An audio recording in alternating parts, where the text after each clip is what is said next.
আসসালামু আলাইকুম প্রিয় শিক্ষার্থী ভাই বোনেরা, আবারও হাজির হয়ে গেলাম নতুন একটি আপডেট এডুকেশন নিউজ নিয়ে।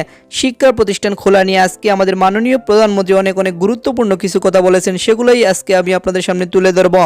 দেখতে পাচ্ছেন দ্য ডেইলি ক্যাম্পাস নিউজ পেপারে আজকে 5 অক্টোবর 2020 12:39 প্রকাশিত হয়েছে। করোনার কারণে স্কুল খুলতে পারছে না প্রধানমন্ত্রী। শুধু যে দ্য ডেইলি ক্যাম্পাস নিউজ পেপারে প্রকাশিত হয়েছে এমনটি কিন্তু না, কালের কণ্ঠ পত্রিকায় সেম নিউজ প্রকাশ করা হয়েছে। করোনার কারণে স্কুল খুলতে পারছি না প্রধানমন্ত্রী। সো আমি এখন the daily campus news paper থেকে আপনাদেরকে বিস্তারিত পড়ে শোনাচ্ছি। দেখতে পাচ্ছেন প্রধানমন্ত্রী শেখ হাসিনা বলেছেন, করোনা ভাইরাসের কারণে স্কুল খুলতে পারছি না, বাচ্চারা স্কুলে যেতে পারছে না। এটা বাচ্চাদের জন্য সত্যি খুবই কষ্টের। এই সময়ে ঘরের মধ্যে বসে থেকে কি করবে তারা, অর্থাৎ ছোটো বাচ্চারা ঘরের মধ্যে বসে থেকে কি করবে তারা, এটাই বলছেন আমাদের মাননীয় প্রধানমন্ত্রী।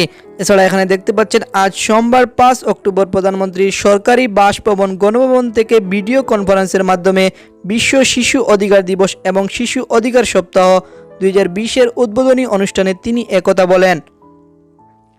এ সময় দেশের প্রতিটি উপজেলায় শিশুদের জন্য মিনি স্টেডিয়াম করে দেওয়া হচ্ছে বলে জানিয়েছেন প্রধানমন্ত্রী শেখ হাসিনা। অর্থাৎ আপনারা যারা শিশুরা আছেন তাদের জন্য প্রতিটি উপজেলায় একটি করে মিনি স্টেডিয়াম দেওয়া হচ্ছে, এটি জানিয়েছেন আমাদের মাননীয় প্রধানমন্ত্রী শেখ হাসিনা। এটা সত্যি একটি সুসংবাদ।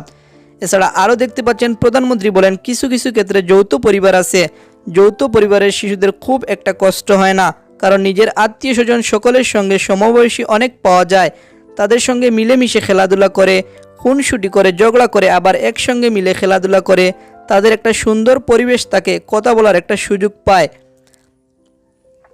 এ সময় করোনাকালে শিশুদের আশেপাশে পার্কে অন্তত 1 ঘন্টার জন্য ঘুরতে নিয়ে যেতে বাবা মায়ের প্রতি আহ্বান জানান প্রধানমন্ত্রী। অর্থাৎ আপনারা যারা বাবা মা আছেন আপনাদের সন্তানদের 1 ঘন্টার জন্য ঘুরতে নিয়ে যাওয়ার জন্য আহ্বান জানিয়েছেন আমাদের মাননীয় প্রধানমন্ত্রী শেখ হাসিনা।